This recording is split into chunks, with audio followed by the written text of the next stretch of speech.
When I was a kid, I always looked forward to the visits of my Baci, my Polish grandmother, and my Uncle Dan, her son, who lived with her. Baci was the cutest. She had a little white bun of hair on her head, just like you would picture a little babcha looking. And my uncle, who lived with her, was a cop. And so he had kind of a funny sense of humor, a little bit of an edge, a little bit of cynicism. And so sometimes he would say things that as a kid I wouldn't really understand. Like, we'd be in the middle of like Christmas or some holiday, and he would say, "You know, kid, I'm sure glad I'm not your age anymore. No, the way this world is going, I'll be happy to take the express train right on out of here." And as a kid, you're like, "Oh, that's nice."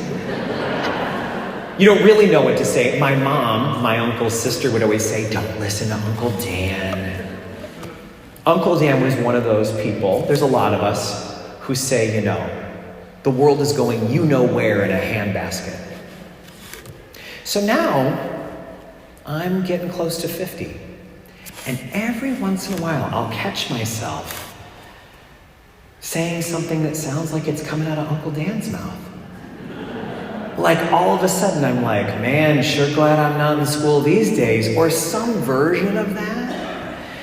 And I think we see in our bodies the effect of aging, and the same thing shows in our spirits. Not always, but I think a lot of us can relate to that. It shows not just in our bodies, but also in our attitudes. The reason our bodies keep changing is because they can never get a break, not even a moment off from gravity. Right down in the gym, right before break, one of our teachers took a spill right in front of her class. She was leading them out of gym, taking them back to the elementary school floor, and she just missed her footing, and gravity won, as it always does. Took her right down, every step, cement steps. That's how it works. If you lose your focus for just a second, gravity is going to have its way with you. And when you have a force like that pulling on you all the time, of course it's going to start showing its effects. Because my family lives in Rochester, I spend a lot of time on the Thruway.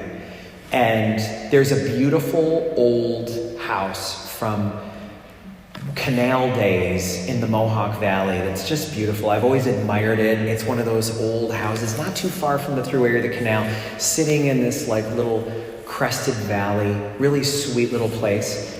And I've been watching it over the years, and I thought, that thing is probably 250 years old. And then this year it happened. The roof just went, caved right in the middle of it. And now it's all open. It's such a sad thing to see. That's what happens though. Old houses, gravity, pulling all the time. So I think that's why that first reading means so much to us. Because we know what it feels like to be pulled on by life all the time. And so the prophet Isaiah says, "Rejoice, friends, rejoice." That yoke that's been pulling you down, that's sitting on your shoulder, cutting into your deltoid, that's going to be broken. The pole that's weighing on you, we're going to smash it. Everything that is hard about life is going to be overcome. When life feels like a big heavy load of groceries and the bags are cutting into your hands and you just can't lift it anymore, someone's coming to help you lift it. I think it's interesting, speaking of lifting, that whenever we talk about heaven, we always point up. That kind of makes no sense if you know anything about the universe, right? I mean, we're a round planet. Who even knows where up is right now? But I think the reason we point up is exactly what we're talking about.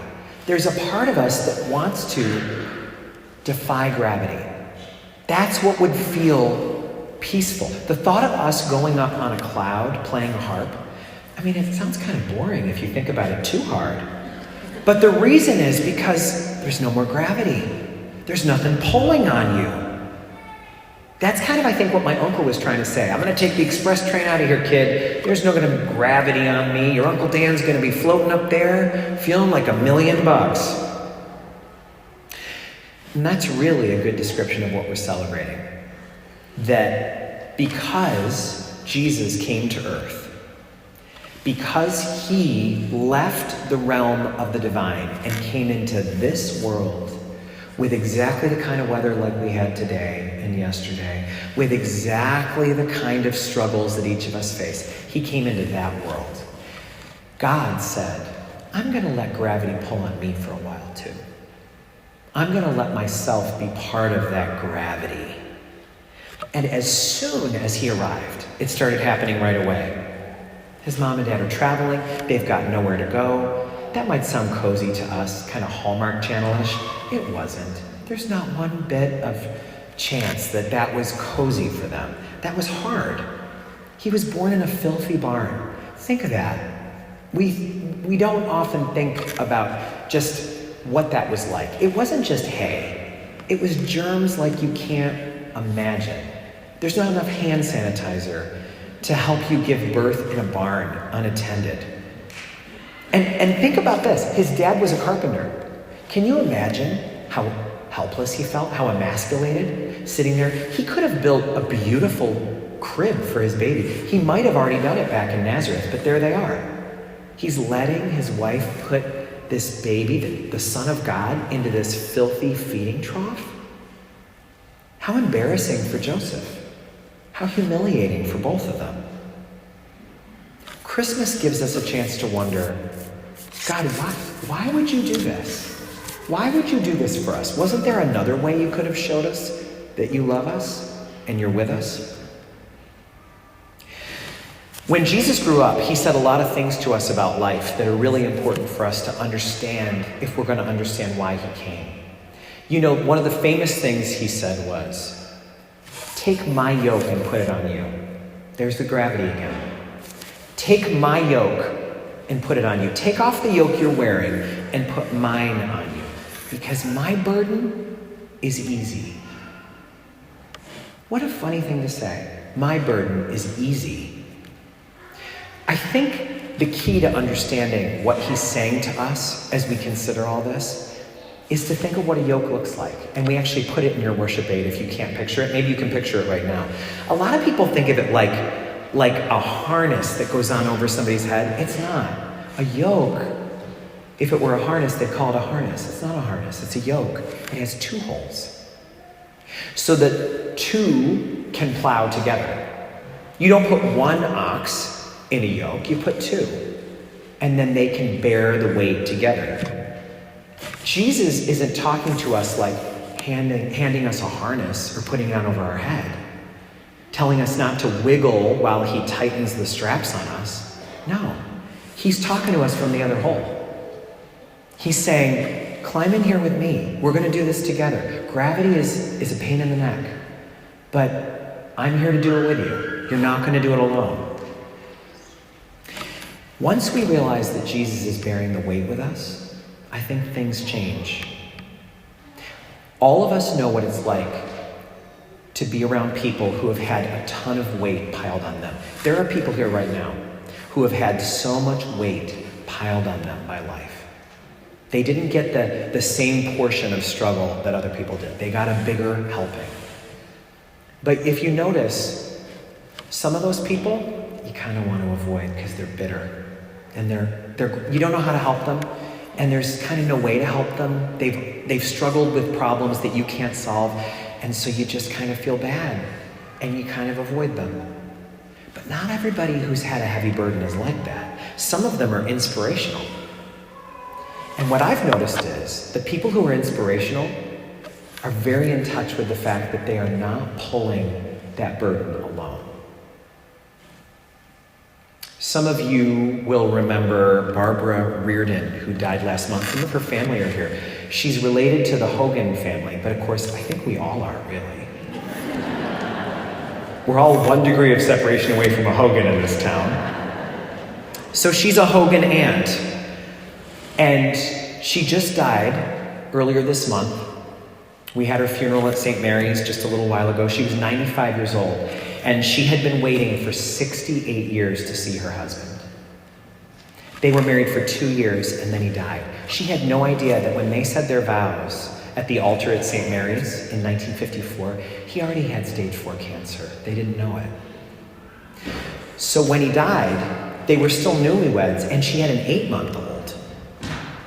Imagine how heavy that yoke was. How about the fact that she never married again?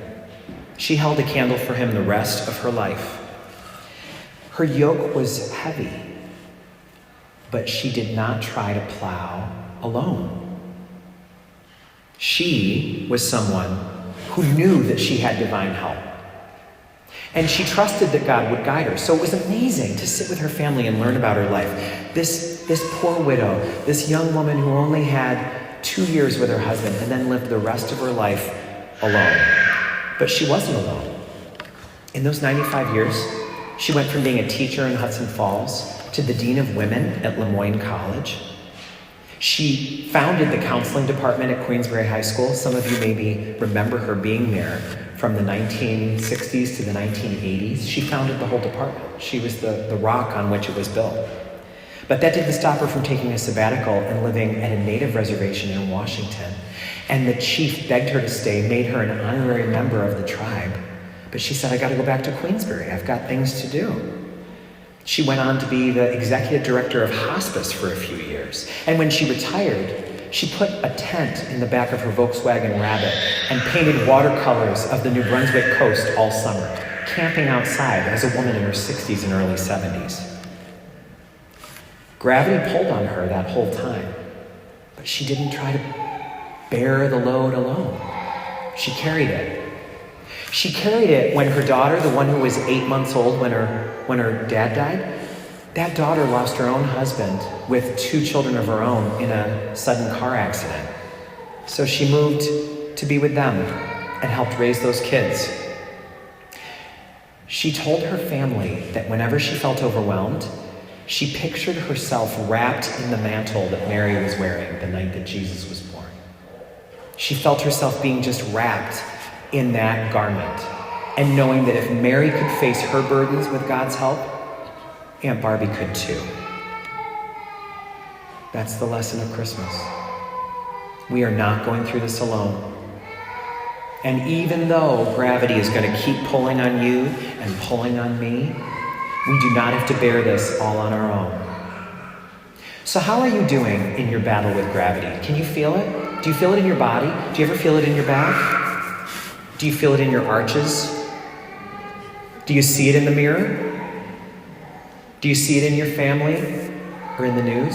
That feeling of gravity pulling on all of us? Barbara Reardon will tell you, you can bear the weight for a long time if you know how to do it. She lived 95 years, 68 of them as a widow. They weren't easy, but they were joyful. She had no husband, but she had the best companion imaginable in that yoke with her. She was able to live the truth of Christmas every day of her life. And the truth is this, friends. We may have to do this, but we are not doing it alone. Merry Christmas.